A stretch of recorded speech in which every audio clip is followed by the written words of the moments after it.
Donc, je suis Lotfi Senagi, je suis le copilote de ce programme au titre de l'INSEM, et puis on sera à deux voix avec Hugo Landé, mon collègue qui est chef de projet, de notre projet de PEPR. Euh, notre PEPR santé numérique est centré sur le développement de modèles multi-échelles, de capteurs, ainsi que d'outils et de méthodes innovantes afin de produire, gérer, exploiter au mieux les volumes croissants de données de santé qui sont hétérogènes, et tout cela au bénéfice des patients et des soignants. Et plus précisément, dans ce PEPR, l'objectif est le développement de techniques et de méthodes qui permettront euh, l'amélioration pour chaque patient des capacités, pour chaque patient de nos capacités d'acquisition d'observations multi-échelles, c'est-à-dire des observations à des granularités variables en temps et en espace, la caractérisation, la modélisation, l'intégration cohérente et le traitement de ces données hétérogènes afin de construire une représentation numérique multi-échelle personnalisée qui soit évolutive, hein, du patient et la plus fidèle possible et complète, bien sûr, hein. Et on parle là donc de la notion de jumeau numérique multi-échelle, jumeau qui est fonctionnel.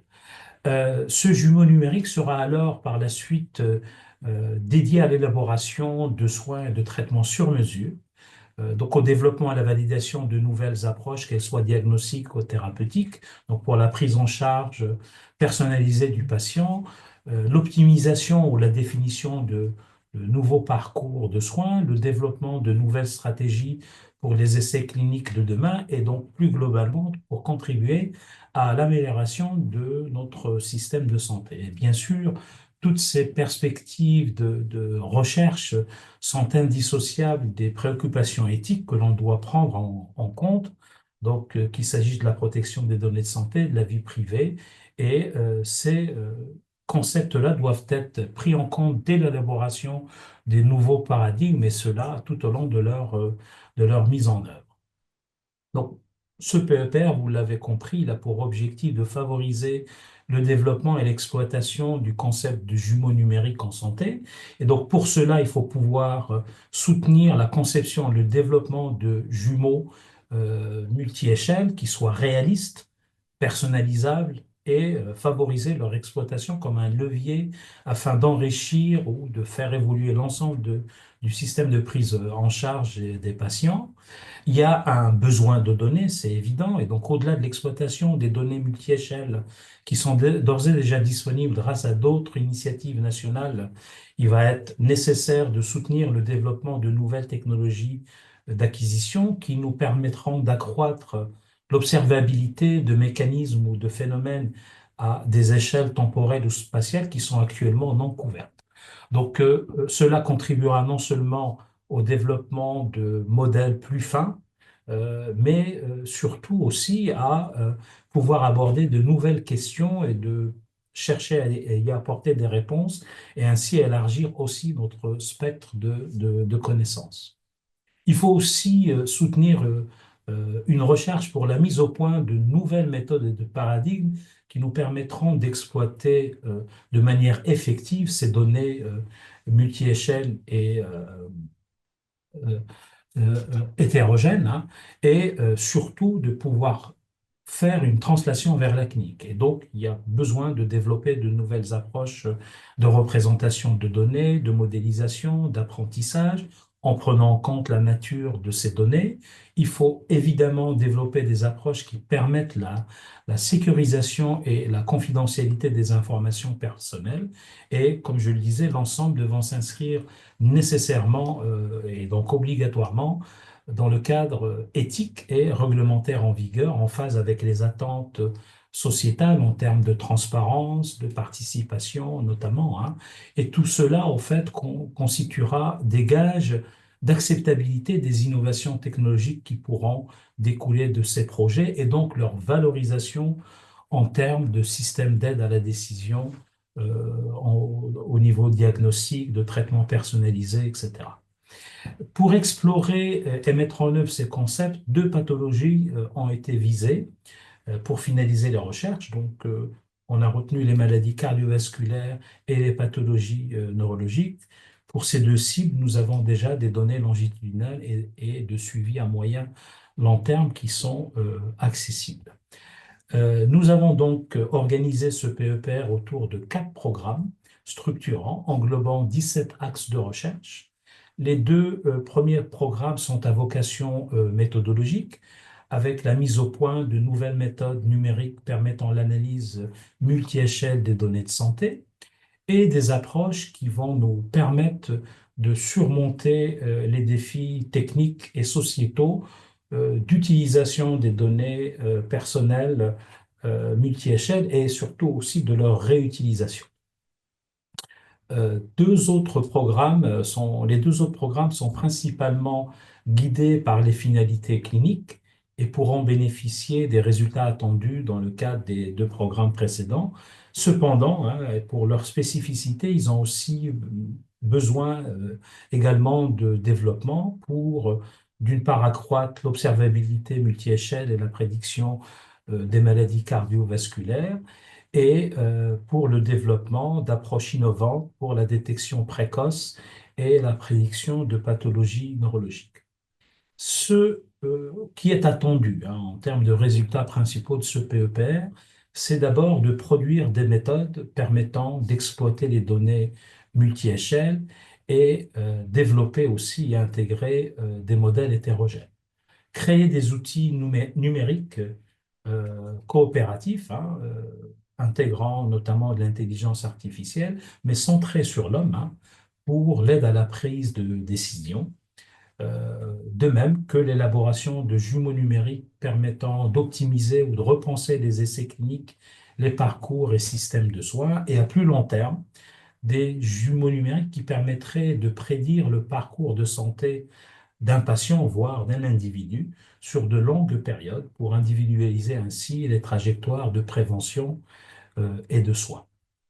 Donc, pour ce qui est de l'implémentation et donc de la mise en œuvre, hein, nous avons opté pour deux approches. Une première approche qui était la première phase, c'était la construction de projets gré à gré avec la communauté active dans le domaine de la santé numérique. Donc, on a ainsi mis en place et lancé 17 projets.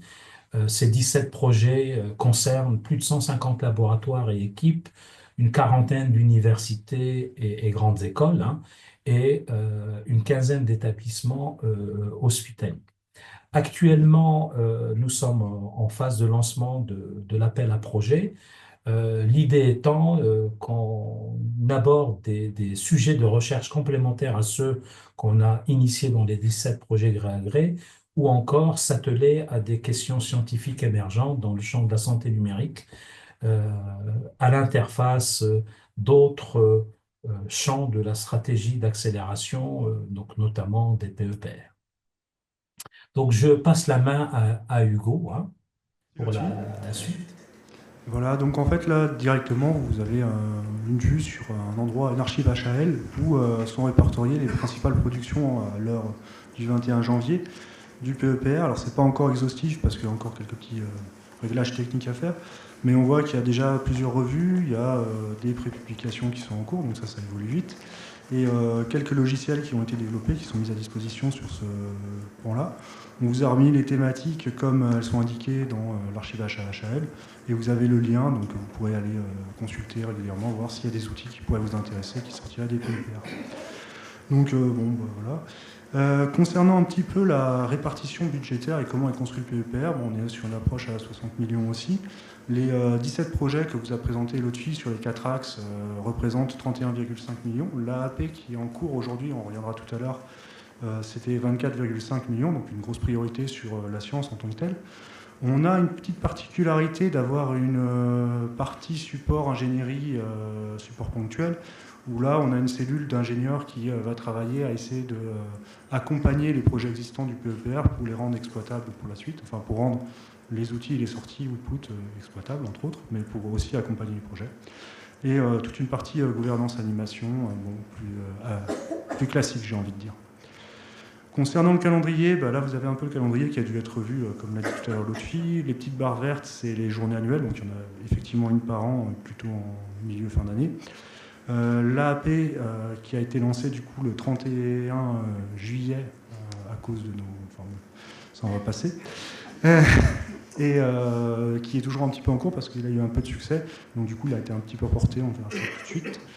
Concernant voilà, la mise en place de l'AAP, en fait, ça a été un cadrage qui a été construit et co-construit à la fois avec les partenaires étatiques, mais aussi les autres instituts de recherche, enfin les autres instituts et les universités. L'idée, c'est de construire des projets sur 4 ans, sur un budget d'1,2 million, 1,6 million. Et du coup, il y a eu 2 réunions de travail du coup, avec ces représentants des tutelles. Une le 18 janvier 2024 et l'autre le 22 février, qui ont accouché finalement du cahier des charges, avec quelques allers-retours.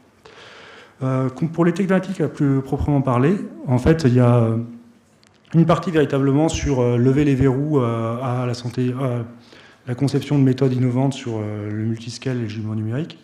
Une partie plus sur les capteurs, parce que finalement, quand on fait du multi-échelle, on dit que peut-être que des biomarqueurs qui n'étaient pas identifiés nécessitent des capteurs qui n'existaient pas forcément. Une partie plus sur la conception et mise au point de l'assistance suppléance. Alors là, c'était une invitation au projet à aller vers un petit peu tout ce qui était en situation de handicap. Ça vous intéressera peut-être un peu moins. Et une partie qui est aussi intéressante, là peut-être un peu plus pour vous, c'est la partie jumeau numérique multi-échelle sur les systèmes de soins, systèmes de santé. Comment finalement modéliser des systèmes de santé ou une partie pour intégrer, prévoir des prévisions de charges, vérifier comment on peut fonctionner autrement ou peut-être mieux. Voilà. Donc la rédaction, ça a été rédigé du coup entre mars et juin, une fois que les sujets avaient été établis. Une validation et une publication le 31 juillet pour une soumission des premières lettres d'intention au 15 octobre.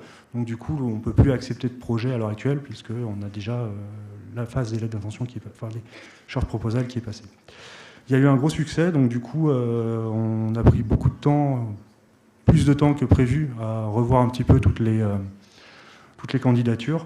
Et on estime que ce report apportera les réponses. Enfin, la deuxième étape finira du coup en fin juin, sachant que les consortiums ne sont pas finalisés, ils peuvent bouger jusqu'à cette période-là du coup. Voilà. Et je suis allé un peu vite, mais bon, c'est pas grave.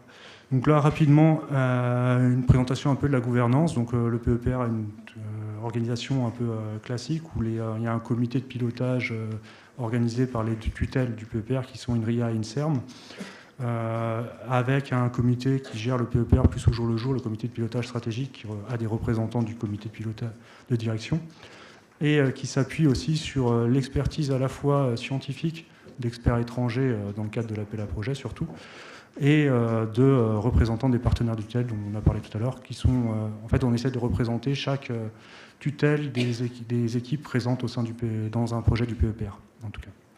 Et bien sûr, en adéquation avec les task force ministérielles et les autres entités avec lesquelles on doit travailler. Pour les rôles, bon, c'est rapidement quel est quel est le rôle de chaque instance. Je ne vais peut-être pas forcément vraiment revenir dessus. Et je pense que je vais plutôt vous remercier, vous laisser la possibilité, si tu veux bien passer à la suite, Otli, de poser vos questions-réponses, qu'on puisse y répondre.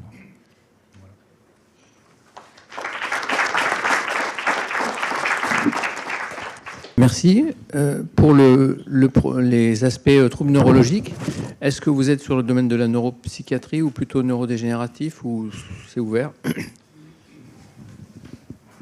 Alors, donc, dans les projets qui ont été lancés, en fait, il y a les deux. Hein. Il y a un projet qui porte sur la constitution de biobanques dans le contexte de maladies neurologiques. Il y a un projet aussi sur le vieillissement du cerveau.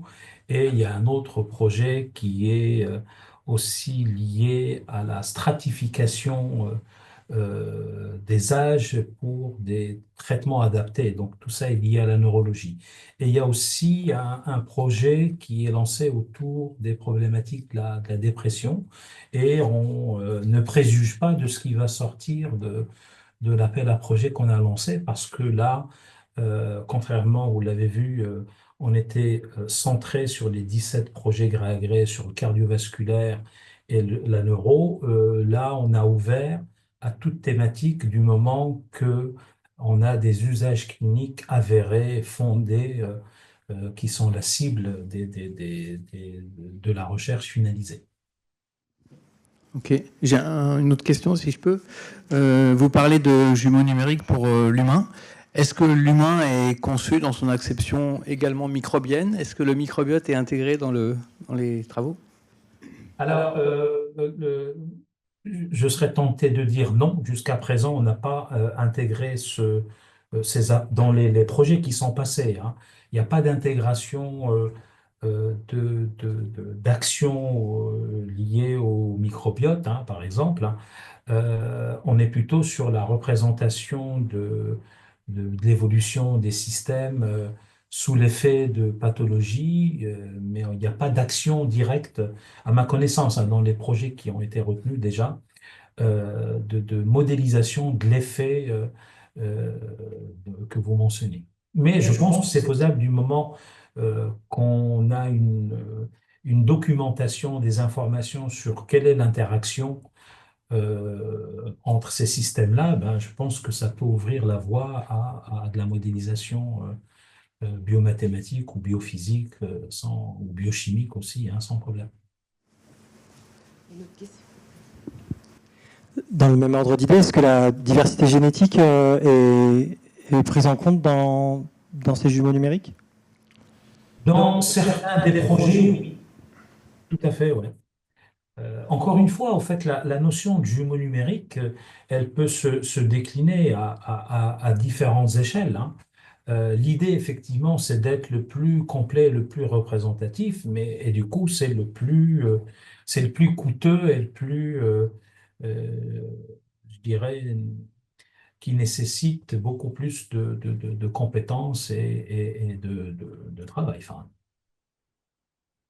mais a priori, une multi-échelle, hein, peut intégrer toutes les échelles que l'on pourrait observer, qu'on pourrait mesurer et qu'on pourrait intégrer après, parce qu'il y a des difficultés méthodologiques à pouvoir intégrer des modèles qui sont à des échelles différentes.